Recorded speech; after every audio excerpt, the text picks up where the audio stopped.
Want to talk through the old and new way of lead generation. So this is really important because if you understand this, you will 10x your lead flow and it will just be so much easier for you to get the results. So typically, irrelevant of the platform, the way that people generate leads is they have an offer, what people buy, they'll find the decision maker and they'll ask, do you want to buy? In some shape or form, it can be glitzy, it can be glamorous, but essentially that's what they're doing. And it leads to them not standing out above the noise or you.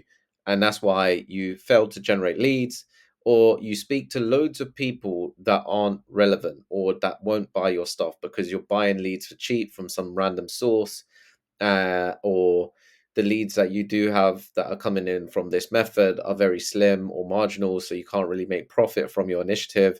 So you end up just in a place that doesn't serve you well, and the reason being because of the amount of noise in the marketplace. There's so many automation tools, there's so many people doing outreach, there's so many messages that people are getting that if you are asking someone to spend money in their first interaction with you are most likely going to get a blank stare at the best of cases. At the worst, people are not going to be very happy. So how do you change this? How do you adapt to the new way?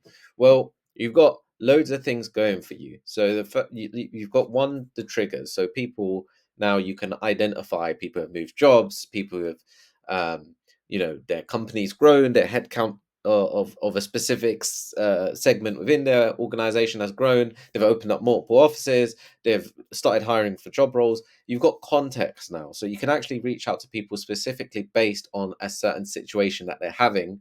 And with this in mind, you can then provide value first. So rather than asking, you're giving. And this is the biggest change in 2024 and arguably in the last couple of years that will make you a success or not. So irrelevant of your back end offer, which is the offer you get paid for, if you don't have something that you can demonstrate thought leadership with, that you can demonstrate that there is an ability to deliver value straight up front without them having to whip out their credit card. If you can do this very well, then you're going to capture more attention than anyone else. The more attention you can grab, the more people that will respond to when you do make an ask. So if we take into consideration these different triggers, will help you identify different situations by which you can build different value props and valuable assets that allow you to demonstrate the value that you can provide to them, irrelevant of if they use you or not. If you're just able to educate them and demonstrate full leadership, then you'll be able to build a relationship. And that's the first protocol, right, with lead generation, which when you're talking 10 years ago and there wasn't this much noise in the marketplace, I could pick up the phone. I could just have a general chit chat because people weren't getting bombarded. I could send a LinkedIn message. I could send an email message because people weren't being bombarded. I could run an ad on Google or on Facebook because there was very little competition in the marketplace. So you now need to look at ways to stand above the competition. And the way you're going to be able to do this is by your creative ability to create valuable assets that stand out and target decision makers the based on this is something that I forgot to add, based on their situation, and deliver even more value. And then that means when um,